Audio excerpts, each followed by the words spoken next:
Hi, I'm Anya Singleton, and we're going to talk about singing techniques, high notes. Okay, the biggest thing to think about with high notes is you don't want to be afraid of them.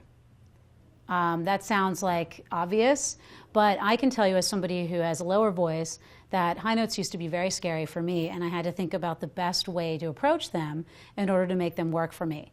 With a high note, it's really about, you have to think about when you're making a high note, the vocal folds are going to vibrate much more quickly than they will when you're singing, in a lower register.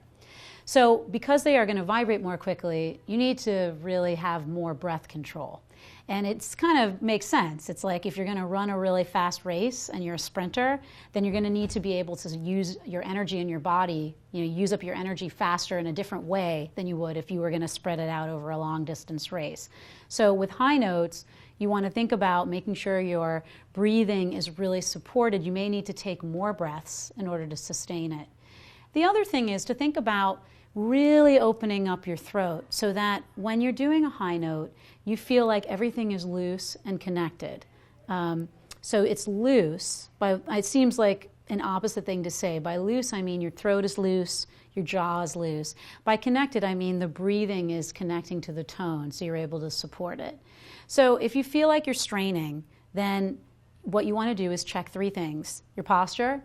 A lot of times when we go for a high note, we bring our chin up and we bring up the shoulders. It's a subconscious thing that we all sort of do, thinking that it's going to project the note up, but actually it increases the tension in the throat, so you want to bring the chin down. The next thing is, am I breathing? Am I taking enough breaths to be able to support a high note? And the third thing is, what are some great exercises that work well for my high range? I think the humming and getting higher up the scale is a great one. I think doing very gentle sort of cascades down are great. And by that I mean, pick a note that's kind of high. So for me, let's say I pick an F, right? And what I'm going to do is I'm going to just gently slide all the way down. So this way I'm not putting any strain. It doesn't have to be perfect, but I'm touching the note and letting everything fall off. And if I can do it there, then I can gain more confidence and gain more strength to do it as I work on my scales. So just very simply, if I start here, I'm just going to do it on an open tone sound.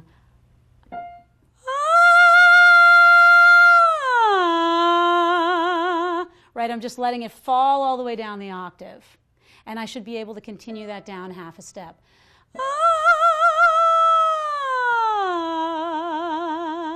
Right? And so another important thing to do when you're doing high notes, and it seems counterintuitive, is that even when you're getting to like mid-range and low notes, still think about that you're singing a high note. So instead of making it really chesty, think about, I'm going to use the same technique I was using for the high note. You can hear it's lighter. It's more open. So I'm thinking about the same technology I was using up here, I'm using down here. And that way, when I go to get to the high note, I've actually been utilizing it the whole time, so I'm more comfortable doing it and it doesn't become something to be afraid of. So that's the best way I can think of to work on feeling comfortable singing high notes.